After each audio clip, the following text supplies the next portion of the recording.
7 सामने देखो इधर पे क्या लिखा है, अ cord of a circle of radius 12 centimetre subtend an angle 120 degree at the centre, find the area of corresponding segment of a circle. हाँ, तो इस क्वेश्चन को हमने इसलिए छोड़ा था क्योंकि इसमें एक नया फॉर्मूला यूज होने वाला है, तो चलो वो फॉर्मूला हम डिस्कस कर लेते हैं।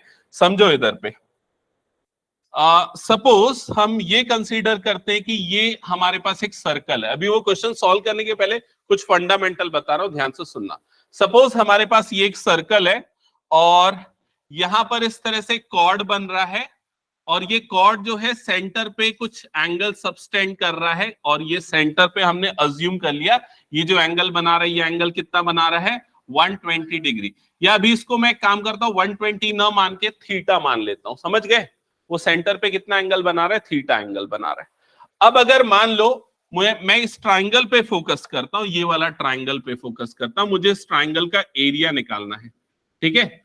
और एरिया निकालने के लिए मुझे सिर्फ एक चीज पता है, उसका रेडियस क्या है और मुझे ये पता है कि एंगल थीटा क्या है, ठीक है? और वो थीटा अगर 60 है तो इक्विलेटरल लगता है, 90 है तो हाफ बेस इनटू हाइट लगता है। लेकिन उसके अलावा अगर कुछ और एंगल है तो कैसे बनेगा उसके लिए मैं बता रहा हूं, ठीक है? तो उस केस में हम सबसे पहला काम क्या करेंगे, यहां से इस तरह से एक परपेंडिकुलर बना देंगे। ये बन गया परपेंडिकुलर, क्लियर? ये चीज परपेंडिकुलर बनेगा तो यहां पर ये वाला जो एंगल है ना, ये दो इक्वल पार्ट में डिवाइड हो जाएगा। तो ये जो छोटा सा एंगल बनेगा, ये वाला एंगल कितना बन जाएगा, थीटा अपॉन 2। क्या ये सबको समझ में आ गया? आधा एंगल इधर डिवाइड होगा, आधा इधर डिवाइड होगा, क्योंकि इक्विलेटरल, क्योंकि ये आइसोसेलेस ट्राइंगल है, तो जो परपेंडिकुलर होगा वो एंगल को बाइसेक्ट कर देगा, क्लियर? ठीक है। अब उसके बाद यहां पर ये वाला जो पार्ट है ये क्या बन गया, 90 डिग्री, क्लियर ये चीज? अब मैं इस छोटे वाले ट्राइंगल पे पूरा फोकस करता हूं, ये छोटा वाला ट्राइंगल। मुझे ना ये दो चीज निकालनी है, पहला तो ये निकालना है और दूसरा ये निकालना है, ठीक है? ये दो पार्ट्स निकालने। एक काम करता हूं, इस वाले वर्टेक्स को O, इस वाले वर्टेक्स को A और इस वाले वर्टेक्स को B मार्क कर देता हूं, ठीक है? अब अगर आप ये वाले ट्राइंगल पे फोकस करोगे, OAB वाले ट्राइंगल पे ध्यान देना, OAB वाले ट्राइंगल पे ये वाला एंगल कितना बन रहा है, θ/2, ठीक है? मैं ना इस एंगल के रेस्पेक्ट में ट्रिग्नोमेट्री लगा रहा हूं। सबसे पहले मैं यहां पर लिखता हूं sin θ/2, sin θ/2। तो sin A या sin थीटा कौन से साइड्स का रेशियो होता है बताओ, P/H, परपेंडिकुलर अपॉन हाइपोटेनियस। तो θ/2 के रिस्पेक्ट में ले रहा हूं तो उसके लिए परपेंडिकुलर क्या हो जाएगा, AB। समझ में आया? तो ये हो जाएगा AB डिवाइडेड बाय हाइपोटेनियस, तो उसका हाइपोटेनियस क्या है, R है, तो ये क्या हो जाएगा, R। समझ में आया ये चीज सभी को? अब R को इधर मैं क्रॉस मल्टीप्लाई करता हूं तो AB की वैल्यू क्या हो जाएगी, R sin θ/2। क्या ये क्लियर हुआ सभी को? ये किसकी लेंथ आई, AB की, ये वाले पार्ट की लेंथ आई, क्लियर ये सबको? अब उसके बाद मैं इसी में cos θ/2 लगाता हूं, तो cos θ/2, तो cos थीटा कौन से साइड्स का रेशियो होता है बताओ, बेस अपॉन हाइपोटेनियस।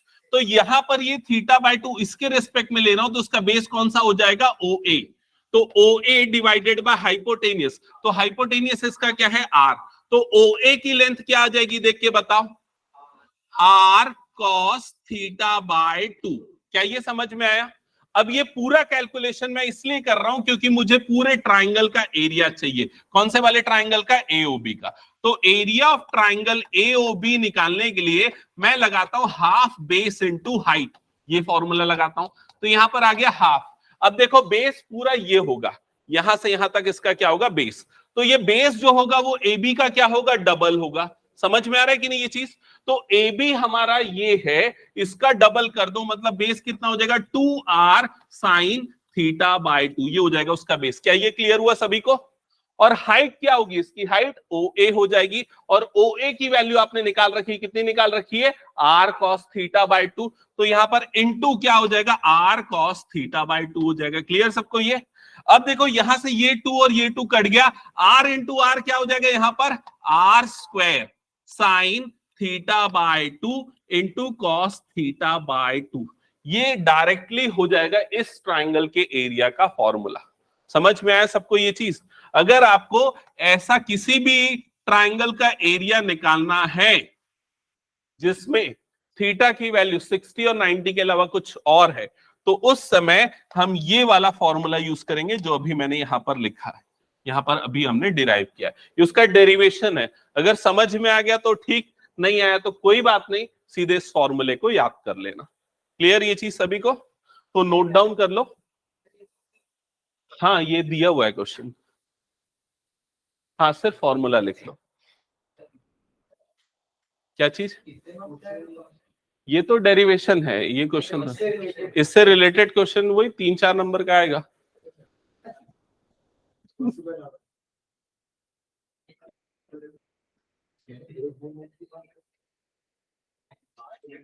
स्टैंडर्ड वाले तो बिल्कुल मत छोड़ना।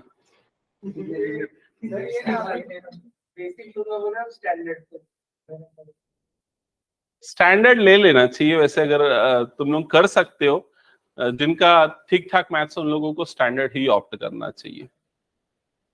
ठीक है, जिन लोग को मुश्किल लग रही है कि वो पास नहीं हो सकते, बेसिक उनके लिए बनाया गया है। ठीक है, अब तुम लोग खुद अपना डिसीजन ले लो, क्योंकि सब सेल्फ असेसमेंट जानते हो कौन कितने पानी में। ठीक है, लेकिन जिनको ये पता है कि हाँ मैं मेहनत करूंगा तो मैं अच्छा स्कोर कर सकता हूं, वो लोग स्टैंडर्ड लो। ठीक है, हटा दो उसको, फिर मैं हो गया तो सभी का। ज्यादा कोई डिफिकल्टी लेवल मतलब ऐसा नहीं रहता है।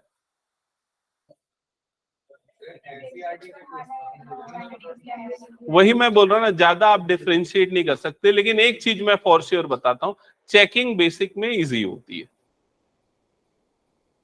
पेपर चेकिंग जो मार्क्स मिलते हैं ना, वो बेसिक में ज्यादा मार्क्स मिल जाते हैं सेम टाइप के सॉल्यूशन पे, ये डिफरेंसेस ज्यादा रहता है। क्वेश्चन पेपर पे आप ज्यादा डिफरेंसेस नहीं आइडेंटिफाई कर सकते। ठीक है, ओके, हटा दो उसको फिर मैं। चलो स्टार्ट करें फिर क्वेश्चंस। ओके, हाँ तो यहां पर सबका ध्यान सामने, क्वेश्चन सबने पढ़ लिया है। चलो मैं पूछता हूं एक एक करके। सबसे पहले जो सर्कल गिवन है, सर्कल, एक सर्कल पहले बना देते हैं फिर बताना। सबसे पहले जो सर्कल हमको यहां इस क्वेश्चन में गिवन है, उसका रेडियस कितना है? 12 सेंटीमीटर। ठीक है, a chord of a circle of radius 12 centimetre subtend an angle 120 degree at the center। तो इस सर्कल में एक कॉर्ड है, तो यहां पर ये बन गया एक कॉर्ड, और ये सेंटर पे कितना एंगल सबस्टेंड कर रहा है? 120 डिग्री। तो इस तरह से हमने यहां पर ये 120 डिग्री वाला एक सेक्टर एंगल बना दिया, यहां पर ये बन गया 120 डिग्री। क्लियर सबको? ये मार्किंग भी कर दो, ये हो गया O, ये वाला वर्टेक्स हो गया A, ये वाले वर्टेक्स को ले लो B, और रेडियस आपको गिवन है R इज इक्वल टू 12, तो वो भी लिख दो R is equal to 12 centimetre. ठीक है सबको यहां तक clear? Find the area of corresponding segment of circle. आपको करस्पॉन्डिंग सेगमेंट का एरिया निकालना है, मतलब आपको इस वाले रीजन का एरिया निकालना है। क्लियर सबको यहां तक? तो अब हम यहां पर लिख देते हैं सबसे पहले फॉर्मूला। अच्छा, और पाई और थीटा की वैल्यू, पाई और √3 की वैल्यू ये यूज करनी है, उसने मेंशन कर दिया है। ठीक है, सबसे पहले लिख देते हैं फॉर्मूला।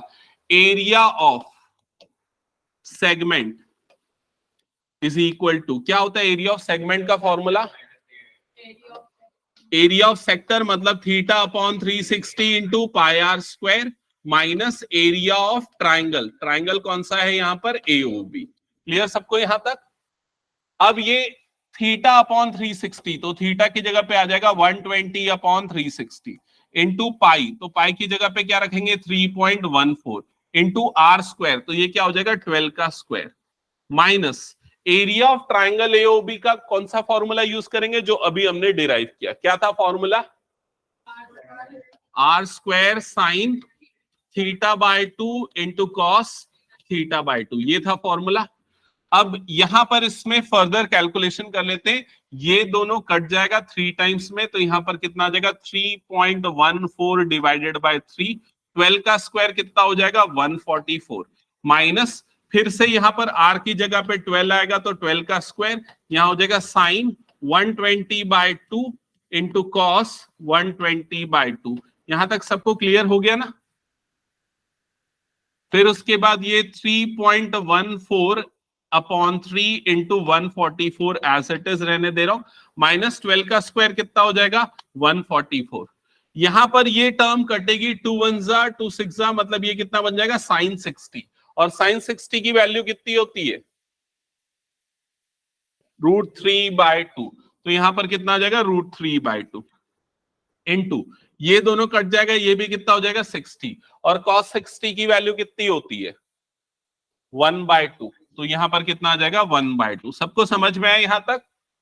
अभी देखो मैंने ये 144 वैसे कट सकता था लेकिन नहीं काटा, इसलिए नहीं क्योंकि मैं इसको कॉमन निकालना चाहता हूं ताकि कैलकुलेशन इजी रहे। तो यहां पर हम 144 कॉमन निकाल लेंगे, तो ब्रैकेट के अंदर यहां क्या बच जाएगा 3.14 डिवाइडेड बाय 3 माइनस ये कितना बन जाएगा √3/4। क्या यहां तक सबको क्लियर हो गया? ठीक है, अब उसके बाद फर्दर 1.144 और ये 3.14 डिवाइडेड बाय 3 इसको डिवाइड करना पड़ेगा, और इसकी वैल्यू 1.732 होती है, 1.732 डिवाइडेड बाय 4, और ये हो जाएगा 3.14 डिवाइडेड बाय 3। ठीक है, अब कैलकुलेशन कैसा करना चाह रहे हो? एलसीएम अगर लेके सॉल्व कर रहे हो तो वैसे ही कर लो, क्योंकि वो फिर 12 से कट जाएगा। इधर एलसीएम कितना आ जाएगा 12। ठीक है, 4 इससे मल्टीप्लाई हो जाएगा, 4 4 जा 16 का 6, ये आ गया 1, 4 1 जा 4 + 1 5, फिर उसके 4 3 जा 12, 12.56 बन रहा है मेरे ख्याल से, माइनस 3 से मल्टीप्लाई होगा, 3 2 जा 6, 3 3 जा 9, 3 7 जा 21 का 1, ये आ गया 2, 3 1 जा 3 + 2 क्या हो जाएगा 5, 5.196। ठीक है, फिर उसके बाद ये 12 इससे कट जाएगा, 12 1 जा 12, 12 जा, तो बाहर में यहां पर आ गया 12, और ब्रैकेट के अंदर इन दोनों का डिफरेंस, तो इन दोनों को सब्सट्रैक्ट करो। 12.560 में से 5.196 माइनस होगा, तो ये आ जाएगा 4, 15 में से 9 गया तो ये बच जाएगा 6, और इधर से 1 कैरी गया था तो 4 - 1 मतलब ये हो जाएगा 3, 7.364, यही आ रहा है क्या? चेक करो, 12.560 माइनस 5.196, 7.364, यही आएगा 7.364।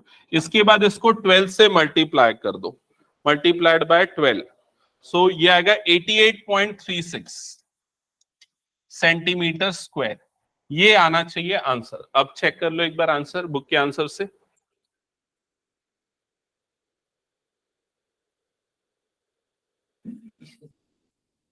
क्या रहा है 88.44, शायद उसने 2 डिजिट तक लिया होगा राउंड ऑफ करते समय, हो सकता है इसलिए डिफरेंसेस हो गया होगा। ठीक है, 88.36 हमारा है, 44 आया, चलेगा, अप्रोक्सीमेटली दोनों सेम है। ठीक है, सबको हो गया यहां तक, पूरा बन गया? कुछ डाउट है इस क्वेश्चन में तो पूछ लो। इसमें सिर्फ आपको एक ही चीज ध्यान में रखनी है, एरिया ऑफ ट्राइंगल में ये नया फॉर्मूला लगेगा जो आज हमने डिराइव किया। हटा दो इस क्वेश्चन को फिर मैं। ओके, जल्दी परीक्षा, जल्दी नोट डाउन करो, फिर हमको नेक्स्ट क्वेश्चन स्टार्ट करना है। और जिस किसी का बचा है वो जल्दी कंप्लीट करो, और जिनका हो गया है वो नेक्स्ट क्वेश्चन चेक करो।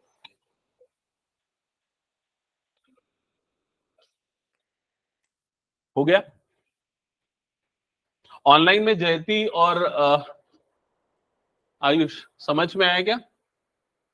Yes sir. ठीक, यस सर। नेक्स्ट क्वेश्चन यहां पर ध्यान देना। क्वेश्चन एक बार पढ़ लो, मैं पूछता हूं, फिर उसके बाद आप लोगों से क्या समझ में आ रहा है। नीलेश एक बार रीड करना तो बाकी सब सुन ले।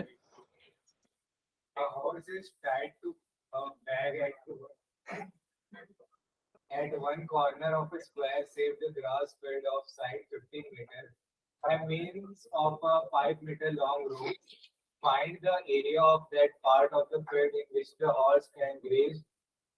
Then the increase in the grazing area if the rope were 10 meter long instead of 5 meters. Okay, तो यहां पर देखो क्या गिवन है आपको। ये जो दिख रहा है, ये पूरा जो रीजन दिख रहा है, ये पूरा जो रीजन दिख रहा है, ये कौन से शेप में है? स्क्वायर के शेप में है। और इस स्क्वायर के साइड्स कितने हैं? इसकी साइड्स की लेंथ कितनी है बताओ? यहां से यहां तक की लेंथ कितनी है? 15 मीटर। सेंटीमीटर कैसे होगा? मीटर ही होगा ना, हाँ मीटर ही है। ठीक है, ये पूरी लेंथ कितनी है? 15 मीटर। और ये वाली भी पूरी लेंथ कितनी है? 15 मीटर। ये स्क्वायर शेप्ड ग्रास फील्ड है, 15 मीटर। ठीक है, अब यहां पर इस हॉर्स को एक रोप से टाई अप करके रखें। ये जो रोप है उसकी लेंथ कितनी है? 5 मीटर। मतलब अगर हम यहां से मेजर करें, वो यहां तक अगर पहुंच रहा है तो ये वाला डिस्टेंस कितना हो जाएगा? 5 मीटर हो जाएगा। समझ में आया सबको ये चीज? ठीक है, अब क्वेश्चन में पूछ रहा है कि find the area of the part of the field in which horse can graze. तो ये घोड़ा कितने एरिया का घास खा सकता है, ये आपको पूछ रहा है। क्लियर हुआ सबको ये चीज? तो घोड़ा जिस एरिया में घास खा सकता है, वो जो रीजन बनेगा, वो रीजन का शेप कैसा होगा? कैसा होगा उसका शेप? Quadrant of circle. मतलब वो ऐसा कुछ रीजन बनेगा, ये वाला रीजन बनेगा, और आपको फर्स्ट पार्ट में इस रीजन का एरिया निकालना है। समझ में आ गया सबको ये चीज? और इस क्वाड्रेंट ऑफ सर्कल में रेडियस कितना लेंगे हम? 5 मीटर। और क्वाड्रेंट ऑफ सर्कल के एरिया का फॉर्मूला क्या होता है? 1/4 पाई आर स्क्वायर। सबको ये क्लियर है ना? तो कुछ नहीं करना, बस इसमें वैल्यू पुट कर देना है। 1/4 पाई की जगह पे आएगा 3.14, आर की जगह पे आ जाएगा 5, तो 5 स्क्वायर। क्लियर सबको ये चीज? तो यहां पर ये हो जाएगा 3.14 इंटू 5 का स्क्वायर होता है 25, डिवाइडेड बाय ये हो जाएगा 4। कैलकुलेशन कर लो, आपको आंसर मिल जाएगा। फर्स्ट पार्ट का आंसर मिलेगा। क्या हुआ? देखो कैसे करना है, यहां पर ध्यान देना। 25 इंटू 4, 25 फोरजा कितना होता है? 100। तो 100 का ये आ गया 0 और यहां पर आ गया 10। 25 वनजा कितना होता है? 25 प्लस 10 कितना हो जाएगा? 35। 35 का 5 और यहां पर आ गया 3।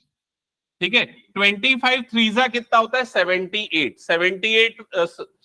25 थ्रीजा 75 प्लस 3 78, तो ये कितना हो जाएगा? 78। और पॉइंट कितने डिजिट के बाद लगेगा? 2 डिजिट के बाद। डिवाइडेड बाय क्या हो गया यहाँ पर? 4। समझ में आया? किसी तरह के कैलकुलेटर की जरूरत नहीं पड़ेगी अगर स्मार्ट वर्क करोगे तो। अब 4 से डिवाइड कर दो इसको। 4 1 4, यहां पर 3 बच जाएगा और 8 हो जाएगा 38। तो कितने बार में जाएगा? 4 9 36।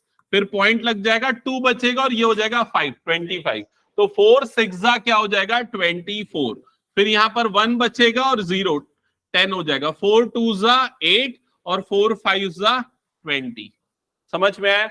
चेक करो आंसर ये आ रहा है क्या फर्स्ट पार्ट का? 19.625 सेंटीमीटर, सॉरी सेंटीमीटर नहीं, मीटर स्क्वायर।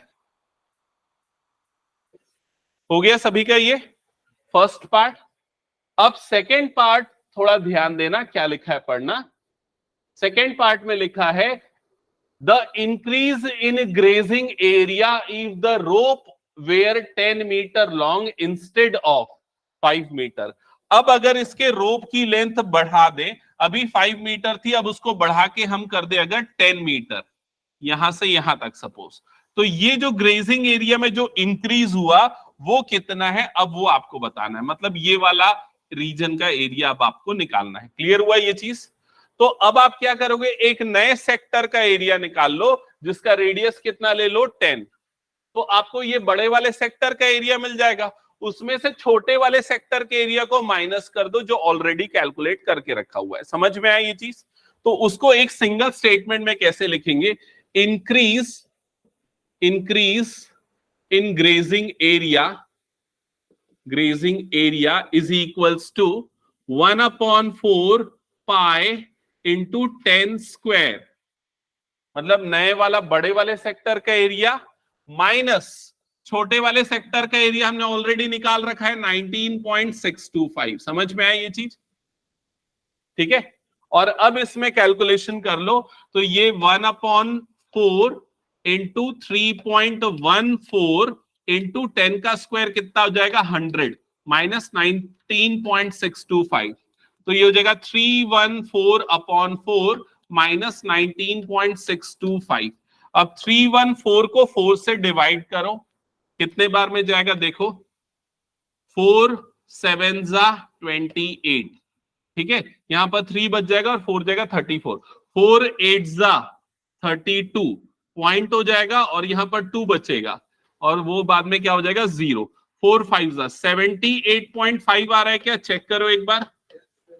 ओके, अब 78.5 में से ये 19.625 को सब्सट्रैक्ट कर लो, 19.625, तो ये 10 में से 5 गया, बचा 5, यहां पर 9 में से 2 गया, यहां पर बच जाएगा 7, ये 4 बचा था 14, 14 माइनस 6 मतलब कितना हो जाएगा 8, पॉइंट बचा, यहाँ 7 बचा था, 17 माइनस 9 मतलब कितना बच जाएगा 8, यहां पर 6 बचा था, 6 माइनस 1 मतलब कितना हो जाएगा 5, तो ये आएगा 58.875 मीटर स्क्वायर। चेक करो आंसर।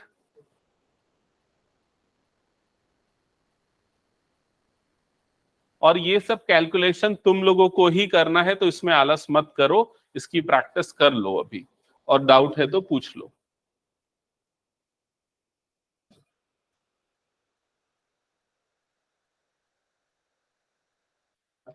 आ गया क्या आंसर?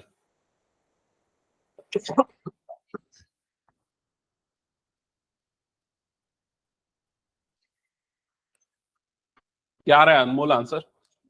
ओके, ठीक है, हटा दो इस क्वेश्चन को फिर मैं। ओके चलो नेक्स्ट क्वेश्चन पे मूव करते हैं। ये क्वेश्चन ध्यान देना, यहां पर पहले आप लोग क्वेश्चन पढ़ लो फिर मैं पूछता हूं।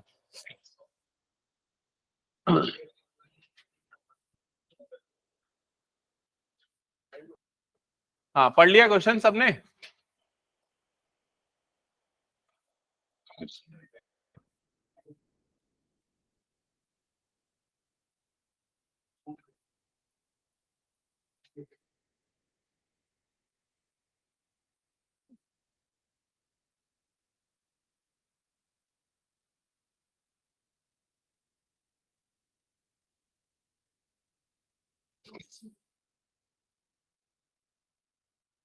स्टार्ट करें?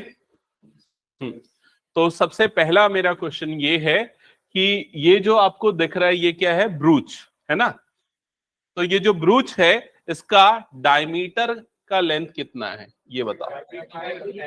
35 mm। तो यहां पर इसके डायमीटर की लेंथ आपको दे दी हुई है 35 mm। हाँ, ब्रूच मतलब वो कोट वगैरह में नहीं पहनते हैं कुछ, हाँ वो है। ओके, सो इसमें डायमीटर की लेंथ कितनी है 35 mm, ये हो गया क्लियर ये चीज। अब इस ब्रूच को बनाने के लिए सिल्वर वायर का यूज किया है, ये आपने पढ़ लिया होगा। अब मेरा क्वेश्चन ये है, ये सिल्वर वायर कहां कहां पर यूज हुआ है? पूरे ब्रूच में यूज नहीं हुआ है, कहां पर यूज हुआ है? उसके उसके यहाँ बाउंड्री पे यहां पर यूज हुआ है वो सिल्वर वायर, ठीक है। और कहां पर यूज हुआ है? ये जो पार्टीशन बन रहे हैं मतलब 1 2 3 4 एंड 5, ये 5 डायमीटर यहां पर यूज हुआ है। समझ में आया ये चीज? ठीक है। अब क्वेश्चन में क्या बोल रहा है, फर्स्ट पार्ट में क्या फाइंड करना है? Total length of silver wire. तो सिल्वर वायर कहां पर यूज हुआ है? इसके सरकमफेरेंस पे, और 5 डायमीटर बनाए सिल्वर वायर से, ठीक है। तो फर्स्ट पार्ट का जब आप आंसर लिखोगे, length of silver wire, length of silver wire, तो इसका फॉर्मूला क्या बनेगा बताओ, किस फॉर्मूले से कैलकुलेट होगा ये? हाँ नहीं, करेक्ट, सरकमफेरेंस प्लस 5 डायमीटर। भाई देखो यहां पर 2 पाई आर सरकमफेरेंस, क्योंकि इसकी बाउंड्री पे यूज हुआ है सिल्वर वायर, और कहां पर यूज हुआ है इसमें? डायमीटर बनाने में। कितने डायमीटर? 5 डायमीटर, इसलिए क्या आ जाएगा 5d। क्या ये सबको समझ में आ गया? ठीक है, सबको क्लियर यहां तक? अब देखो स्मार्ट वर्क कैसे करना है इसमें समझना। यहां पर ये जो 2 और r है, ये 2r को आप डायरेक्टली किससे रिप्लेस कर दो? d से। तो ये क्या बन जाएगा? rd प्लस 5d, नहीं rd नहीं होगा, क्या होगा? पाई d हो जाएगा ना, पाई d प्लस 5d। समझ में आया? इसको d के टर्म्स में इसलिए लिखा क्योंकि हमको डायमीटर गिवन है क्वेश्चन में, d की वैल्यू गिवन है, कितनी गिवन है? 35। क्लियर ये चीज? तो कैलकुलेशन पहले ही इजी कर लो। अब पाई की वैल्यू पुट कर दो 22/7, डी की वैल्यू पुट कर दो 35 प्लस 5 इंटू 35। क्लियर हुआ सबको यहां तक? अब फर्दर कैलकुलेशन कर लो यहां पर।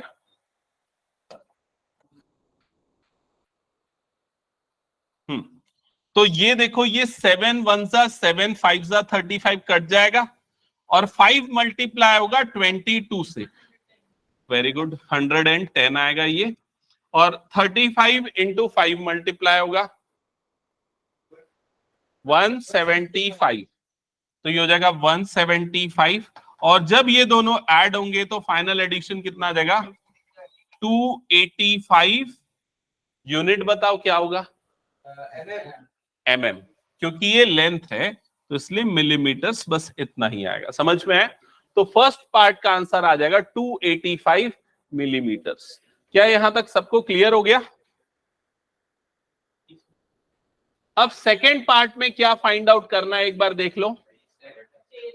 एरिया ऑफ ईच सेक्टर, आपको हर एक सेक्टर का एरिया यहां पर फाइंड आउट करना है। तो इसमें मेरा नेक्स्ट क्वेश्चन ये है कि ये बताओ कितने सेक्टर बन रहे हैं? टोटल कितने सेक्टर बनेंगे? 10 सेक्टर। अब अगर मैं एक सेक्टर को यहां पर इस तरह से ड्रॉ कर दूं, मान लो ये एक सेक्टर बना, तो इस सेक्टर का सेक्टर एंगल कितना होगा?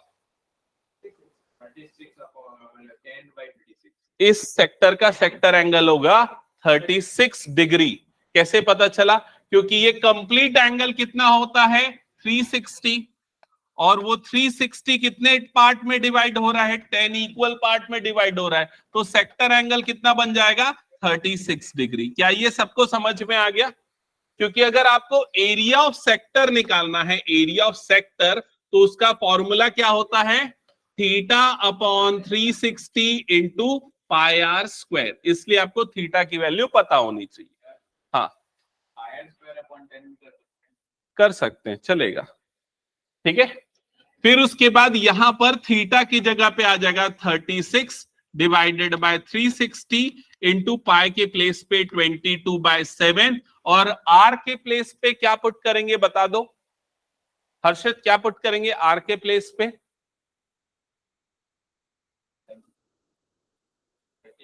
यहां से देखना, डायमीटर गिवन है ना 35, तो रेडियस कितना हो जाएगा? 35/2। उसको पॉइंट में मत रखो, फ्रैक्शन में ही रखो। 35/2 इंटू 35/2, स्क्वायर लगा हुआ है इसलिए दो बार लेगा। सबको समझ में आ गया यहां तक? तो ये कट जाएगा और यहां पर कितना हो जाएगा? 10। ठीक है। फिर उसके बाद 7 1 जा 7 5 जा, ये कट गया। फिर उसके बाद 5 1 जा 5 2 जा, ये कट गया। 2 1 जा और 2 11 जा, ये कट गया। तो क्या बच गया आपके पास? 11 इंटू 35 डिवाइडेड बाय 4। यही बचा क्या? चेक करो एक बार। अब 11 5 जा 55 का 5, यहां पर आ गया 5। 11 3 जा 33 प्लस 5 कितना हो जाएगा? 38 डिवाइडेड बाय 4। अब 4 से इसको कट करो।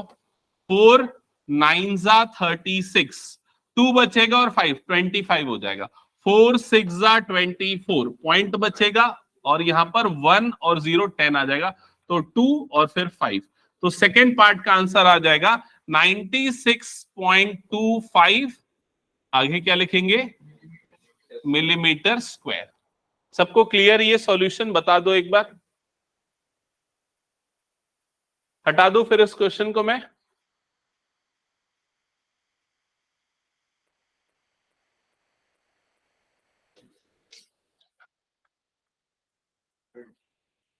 हटा दो ना? ओके, चलो नेक्स्ट क्वेश्चन पे मूव करते हैं। Next question number 10। हाँ, क्वेश्चन नंबर 10 अगेन एक बार पढ़ लो इस क्वेश्चन को, फिर मैं पूछूंगा क्या समझ में आया।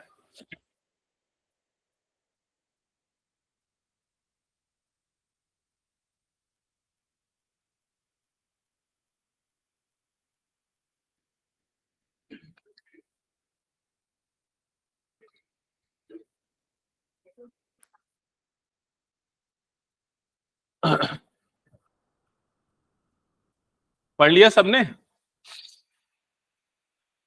ओके, तो अम्ब्रेला जो होता है एक्चुअल में उसका शेप जो है कुछ इस तरह से होता है, और उसका अगर मैकेनिज्म देखोगे कि कैसे वो वर्क करता है, तो बेसिकली इस तरह से रिब्स बने होते हैं, और वो रिब्स के बीच में वो क्लॉथ अटैच होता है। क्लियर हुआ ये चीज?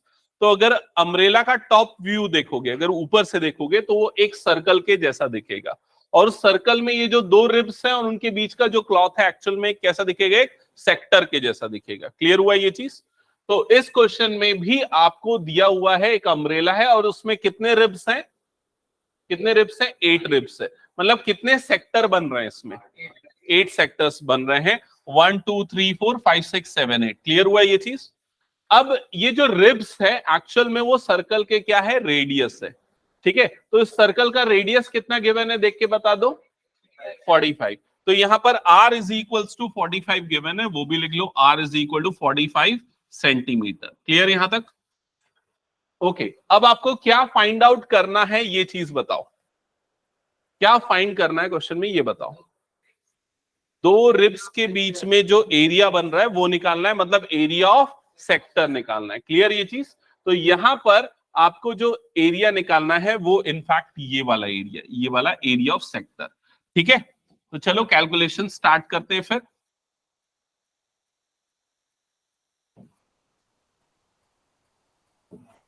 Okay, so area of sector का फॉर्मूला होता है, area of sector is equals to theta upon 360 into pi r square. Clear ये चीज? आर तो आपको दिया हुआ है, बस आपको यहां पर चाहिए थीटा की वैल्यू। तो थीटा की वैल्यू जैसे हमने पिछले क्वेश्चन में निकाली थी, सेम लॉजिक यहां पर यूज होगा। टोटल कंप्लीट एंगल कितना बनेगा? 360 डिग्री, डिवाइडेड बाय कितने सेक्टर में डिवाइड हो रहा है? 8 सेक्टर में, तो डिवाइडेड बाय क्या आ जाएगा यहां पर? 8। तो अब इसको सिंप्लीफाई कर लो, 4 2 जा और ये 4 9 जा 90, और फिर कटेगा तो कितना आ जाएगा? ये 45। तो थीटा की वैल्यू कितनी आ जाएगी? 45। अब ये दोनों चीजें यहां पर पुट कर दो, 45 divided by 360 into pi r square, तो पाई के प्लेस पे 22/7, आर स्क्वायर रेडियस 45 है, तो 45 इंटू 45। फिर उसके बाद ये कैंसल आउट हो जाएगा, कितने टाइम्स में जाएगा? 8 टाइम्स में, 1/8 ही होगा। ठीक है, 22/7 इंटू 45 इंटू 45। ठीक है, फिर उसके बाद 2 4 जा 2 11 सा, ये हो जाएगा। और कुछ कट रहा है क्या? आई थिंक नहीं कट रहा है। अब उसके बाद मल्टीप्लीकेशन कर लो, डायरेक्टली न्यूमरेटर को मल्टीप्लाई करो। 45 इंटू 45 कितना होता है? मल्टीप्लाई करके देखो।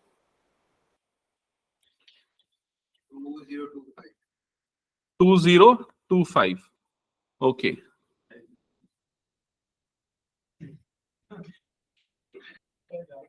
ओके, 45 5 जा होता है 225 है ना? 225 का 5 और 45 4 जा, कैलकुलेट कर ले रहा हूं। हाँ, 2025 इंटू 11 डिवाइडेड बाय 4 इंटू 7, ये बचा है। 11 से मल्टीप्लाई कर दो, 11 5 जा 55 का 5, ये आ जाएगा 5। 11 2 जा 22 प्लस 5 27 का 7, ये आ गया 2। फिर ये आ जाएगा 2। 11 2 जा कितना हो जाएगा? 22 डिवाइडेड बाय 28, तो ये आएगा 2275 divided by 28 centimetre square. Check करो आंसर फ्रैक्शन में दिया है या डेसिमल में कैलकुलेट किया है?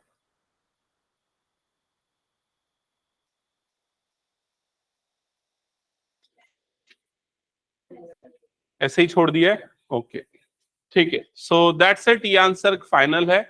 यूजुअली क्या होता है, अगर आपको पाई की वैल्यू 3.14 लेने बोल रहा है, तो उस केस में वो डेसिमल में लेके सॉल्व करेगा।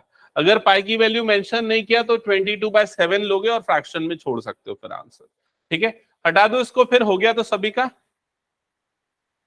नेक्स्ट क्वेश्चन स्टार्ट करते हैं, क्वेश्चन नंबर 11। हाँ, इसको भी एक बार रीड कर लो, फिर उसके बाद स्टार्ट करते हैं। मैं पूछता हूं,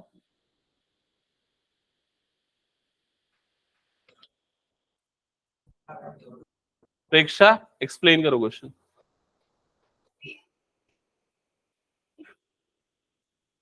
क्या हुआ, पिछले क्वेश्चन में कुछ डाउट है?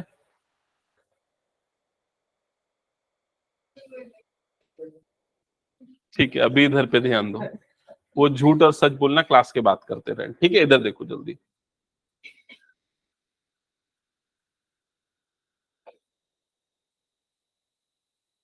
पढ़ लिया सबने?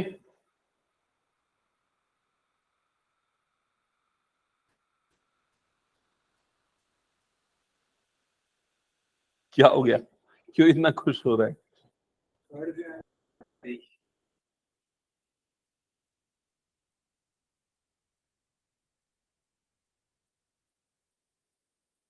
अच्छा, सबने पढ़ लिया, समझ लिया ना? हाँ ठीक है, कनिष्का एक्सप्लेन करो।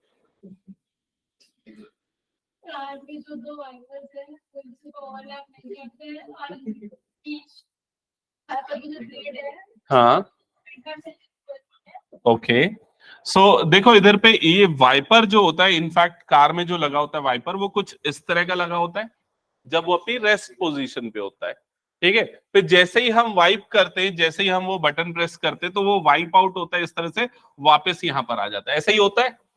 तो एक्चुअल में उसका जो एक स्विंग है वो क्या बनाता है, एक सेक्टर बनाता है। क्लियर हुआ ये चीज? ऐसे ही कितने वाइपर हैं कार में? दो वाइपर है, तो वो इतना एरिया क्लीन करेंगे, लेकिन उसका हमको डबल करना पड़ेगा क्योंकि दो वाइपर है तो डबल एरिया क्लीन होगा। क्लियर हुआ ये चीज? नॉन ओवरलैपिंग है, मतलब पहला वाइपर जो एरिया क्लियर कर रहा है, दूसरा वाइपर उस रीजन में नहीं आता, वो अलग से उतना एरिया और कवर करेगा। क्लियर ये चीज? अब क्वेश्चन मेरा ये है कि ये जो एरिया बन रहा है, जो वो क्लीन आउट कर रहा है, वो उसका शेप कैसा है? क्वाड्रेंट ऑफ सर्कल है, क्यों ऐसा बोल रहे हो? ये रीजन बताओ, रीजन बताओ। क्वाड्रेंट नहीं है। क्वाड्रेंट कब होता है? जब ये वाला एंगल कितना बनता है? 90 डिग्री। ये 90 नहीं बन रहा, ये एंगल कितना बन रहा है? 115। तो ये क्वाड्रेंट ऑफ सर्कल नहीं है, ये नॉर्मली एक सेक्टर ऑफ सर्कल है। क्लियर हुआ ये चीज? और ये जो सेक्टर है, इसका रेडियस कितना है देख के बताओ। इसका रेडियस मतलब ये ब्लेड की लेंथ, और वो कितनी गिवन है आप लोगों को? 25 सेंटीमीटर।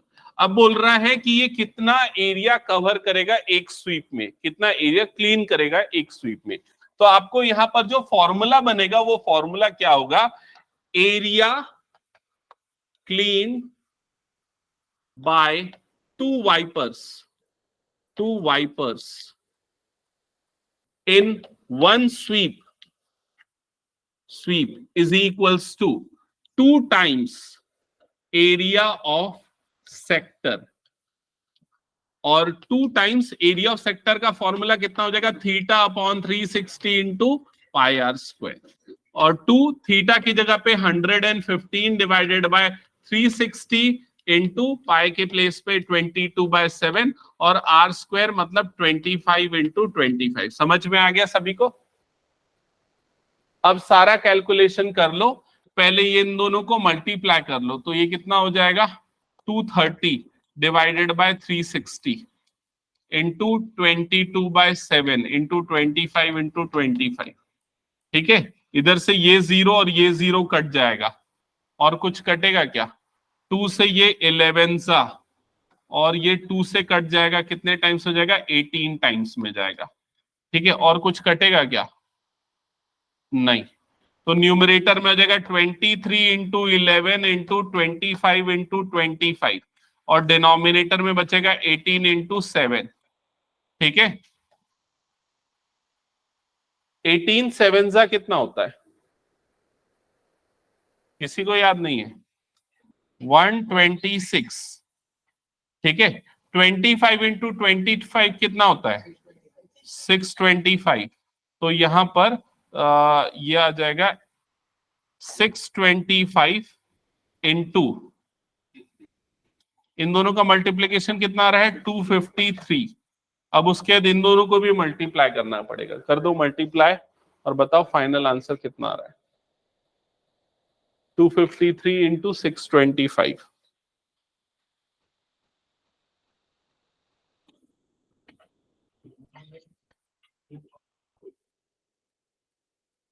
कितना आ रहा है?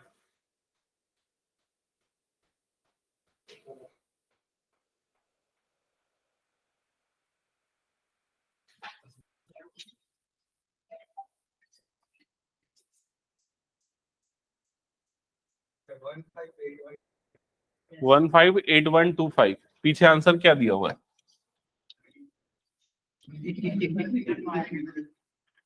पीछे आंसर ये है, इसलिए तेरा आंसर ये आया। अच्छा ठीक है, हो गया सभी का? ठीक है, हटा रहा हूं फिर इस क्वेश्चन को मैं, देख लो फिर आगे ध्यान दो।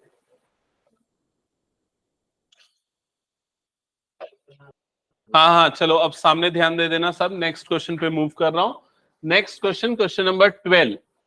क्वेश्चन नंबर 12, फिर से इस क्वेश्चन को आप लोग पढ़ के समझ लो।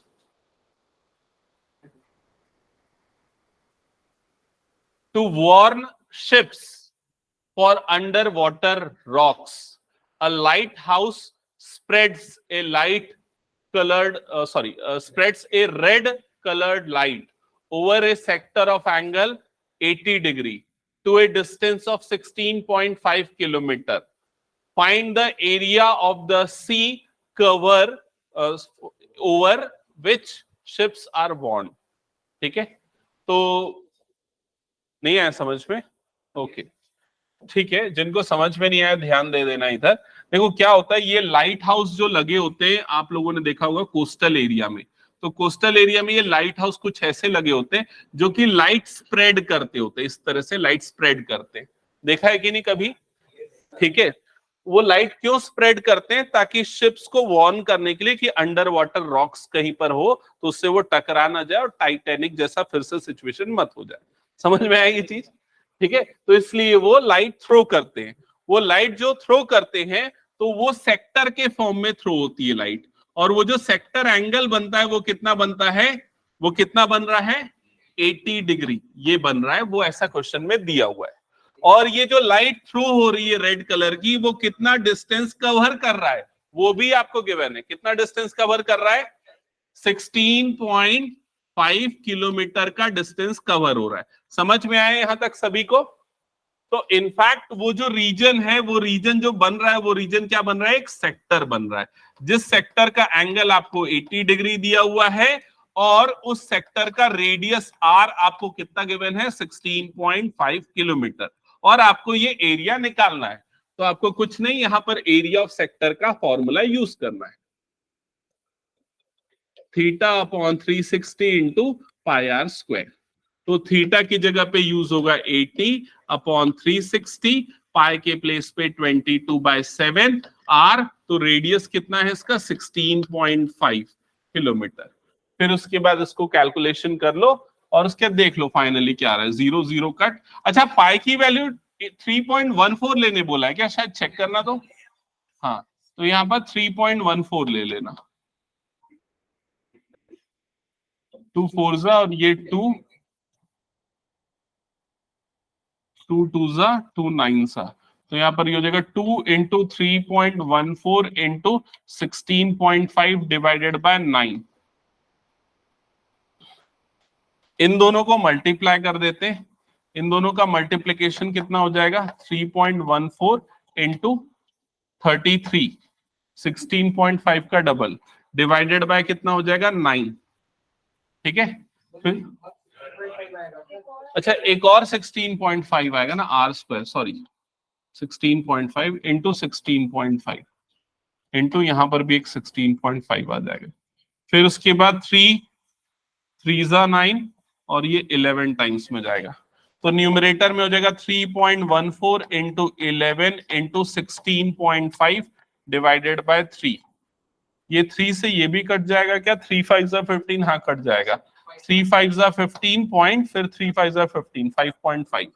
तो आपके पास यहां पर बचेगा 3.14 इंटू 11 इंटू 5.5। ठीक है, फिर 11 से इसको मल्टीप्लाई कर देते हैं पहले। 11 5 55 का 5, ये आ गया 5। 11 5 55 प्लस 5 60, तो ये आ जाएगा 60.5। ठीक है, अब 60.5 और 3.14 को मल्टीप्लाई कर दो, करो कैलकुलेशन और बताओ क्या आ रहा है। अनुदेश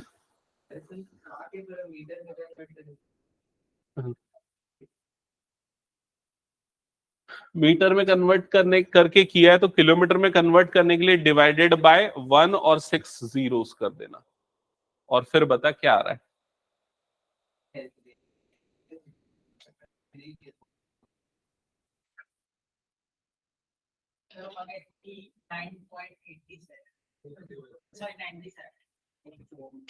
वन 189.97। कौन सा कैलकुलेटर यूज कर रहा? अच्छा, किलोमीटर स्क्वायर। ओके,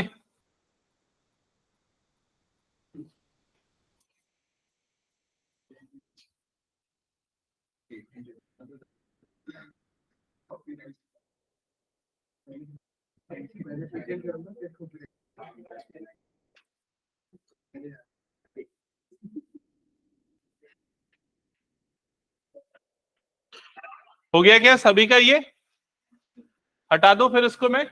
ओके, चलो इधर पे ध्यान देना। नेक्स्ट 2 क्वेश्चंस बचे, लास्ट 2 क्वेश्चन ध्यान से सुन लो, आज कंप्लीट कर लेते हैं फिर उसको। Okay, question number 13। तो ये क्वेश्चन एक बार जल्दी से पहले सामने ध्यान दो, सारे बच्चे पढ़ लो क्वेश्चन। हाँ, पढ़ लिया सबने क्वेश्चन?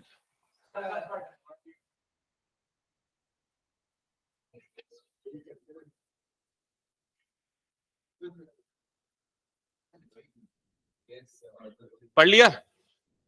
तो ये जो आपको सामने फिगर दिख रहा है, ये किस चीज का फिगर है, किस चीज का शेप है? एक राउंड शेप का टेबल कवर है, उसका फिगर है। क्लियर हुआ ये चीज? अब ये जो टेबल कवर है राउंड शेप का, इसका रेडियस कितना है ये बता दो। इसका रेडियस कितना है? 28। मतलब ये सेंटर अगर मैं ले रहा हूं तो ये रेडियस हो गया 28 सेंटीमीटर। क्लियर ये चीज सबको? अब इसमें डिजाइन्स जो बने हुए, 6 इक्वल डिजाइन्स बने, यहां पर डिजाइन्स बने हुए, ठीक है, वो डिजाइन बन रहे हैं। तो वो डिजाइन का के बारे में क्या बोल रहे हैं इसमें? इसको डिजाइनिंग की जो कॉस्ट है, जो रेट है, वो आपको यहां पर दिया हुआ है। कितना दिया? रुपीस पर सेंटीमीटर स्क्वायर। क्लियर हुआ ये चीज? आपको टोटल कॉस्टिंग यहां पर निकालनी है। तो टोटल कॉस्टिंग निकालने के लिए क्या करोगे?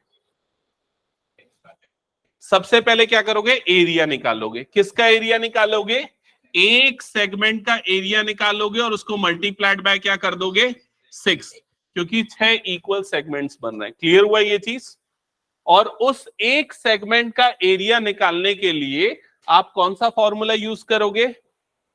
Area of sector minus area of triangle. Clear हुआ ये चीज? अब ये जो ट्राइंगल बन रहा है, इस ट्राइंगल में ये बीच वाला एंगल कितना बन रहा है वो बता दो। बीच वाला एंगल कितना बनेगा? 60 डिग्री, क्योंकि 6 इक्वल सेक्टर बन रहे हैं ना, तो हर सेक्टर का सेक्टर एंगल कितना बन जाएगा? 60 डिग्री। 360/6 मतलब 60 डिग्री। समझ में आई ये चीज? तो सबसे पहले मैं यहां कैलकुलेट कर रहा हूं area of design. Area of design that will be equal to 6 into area of segment. ऐसा ही होगा formula. Area of design is equal to 6 into area of segment. तो 6 एरिया ऑफ सेगमेंट के लिए फॉर्मूला क्या हो जाएगा? θ/360 into pi r square. Sector का एरिया माइनस ट्राइंगल का एरिया। तो ट्राइंगल के एरिया में कौन सा फॉर्मूला लगेगा? √3/4 इंटू आर स्क्वायर। समझ में आया ये फॉर्मूला क्यों लगेगा? क्योंकि कौन सा ट्राइंगल है? Equilateral triangle. क्लियर सबको ये चीज? अब यहां पर ये 6 आर स्क्वायर को निकाल लो कॉमन। यहां पर थीटा की जगह पे आ जाएगा 60/360, पाई की जगह पे आ जाएगा 3.14 माइनस √3, तो √3 की जगह पे आ जाएगा 1.7 डिवाइडेड बाय 4। सबको समझ में आया यहां तक? फिर उसके बाद ये हो जाएगा 6 आर स्क्वायर। तो अब रेडियस आप पुट करो, रेडियस कितना है? 28। तो ये कितना हो जाएगा? 28 का स्क्वायर अंडर ब्रैकेट। हाँ, आर स्क्वायर देखो यहां पर भी था, आर स्क्वायर यहां पर भी था, तो इसलिए मैंने उसको निकाल लिया कॉमन, बाहर आ गया दोनों में से। समझ में आ गया? कैलकुलेशन इजी हो जाएगा ऐसा करने से। ठीक है, फिर उसके बाद यहां से देखो ये 0 0 कैंसल, 6 1 जा 6 6 जा 36, तो ये बच जाएगा 3.14 divided by 6 minus 1.7 divided by 4। Clear सबको यहां तक? फिर ये हो जाएगा 628 का स्क्वायर कितना होता है बताओ? 784, तो ये हो जाएगा 784। ठीक है, यहां पर एलसीएम ले लें क्या, उससे इजी हो जाएगा क्या? एलसीएम आ जाएगा 24 और ये 4 इससे मल्टीप्लाई का, 4 4 जा 16 का 6, ये आ गया 1, 4 1 जा 4 प्लस 1 5, 4 3 जा 12, 12.56 माइनस 17 6 जा 102, तो ये आ जाएगा 10.2। ठीक है, फिर यहां 6 1 जा 6 4 जा, तो ये हो जाएगा 784 इनटू अंडर ब्रैकेट, यहां पर ये डिफरेंस कितना आ जाएगा 2.54, यही आएगा क्या, चेक करो। 2.54 डिवाइडेड बाय 4, ये 4 से कट जाएगा, 4 1 जा 4, ठीक है, फिर उसके बाद 4 9 जा 36, 2 और 4 4 6 जा 24, 196, 196 इंटू 2.54, मल्टीप्लाई करो 196 को 2.54 से,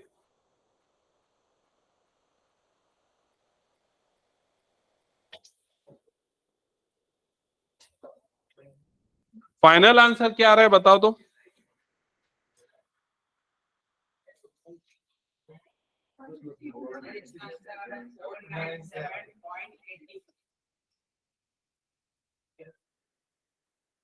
हाँ वो ठीक है,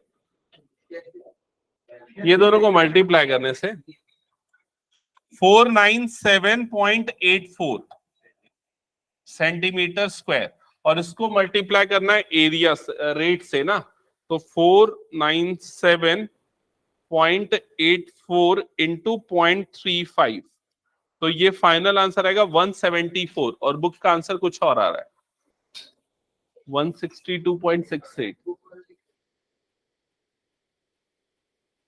कैलकुलेशन अपना सही है ना, एक बार चेक कर लो तो, कितना ही अराउंड फिगर किया। अच्छा, पाई की वैल्यू उसने 3.14 लेने नहीं बोला था ना, √3 लेने बोला था, ये इसी वजह से हो सकता है शायद गलत हो गया। ठीक है, तो पाई की वैल्यू 22/7 लेके ही सॉल्व करना है इसको। ठीक है, तो इस क्वेश्चन को ना आप लोग रिपीट सॉल्व कर लेना, इसके बाद के कैलकुलेशन से चेंज हो जाएगा। ठीक है, तो ये ध्यान में रखना, पाई की वैल्यू 22/7 लेके बाकी सारा कैलकुलेशन। अभी बंद मत करो, एक क्वेश्चन बचा हुआ, इसको खत्म करेंगे। मेरे को पता है, इसीलिए ये लास्ट क्वेश्चन आप लोगों को आंसर करना है।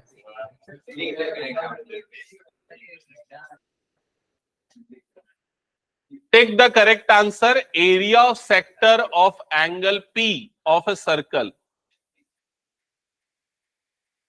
एरिया ऑफ सेक्टर का फॉर्मूला क्या होता है, θ/360 इंटू πr², और यहां थीटा की जगह पे क्या लेने बोल रहा है, P लेने बोल रहा है। अब चेक करो, ये वाला ऑप्शन फर्स्ट वाला है क्या, नहीं है। सेकंड वाला है क्या, नहीं है। थर्ड वाला भी नहीं है, क्योंकि देखो यहां पर ये कट जाएगा और r² आना चाहिए, नहीं आ रहा है। यहां पर अगर इसको कट करोगे तो कितना हो जाएगा, ये 360, तो θ/360 πr², इसलिए लास्ट ऑप्शन करेक्ट होगा। ठीक है, नेक्स्ट क्लास है और किसी का, अच्छा नेक्स्ट क्लास में ना हम क्या पढ़ने वाले हैं, एप्लीकेशन ऑफ ट्रिग्नोमेट्री। रिवीजन करना है क्या?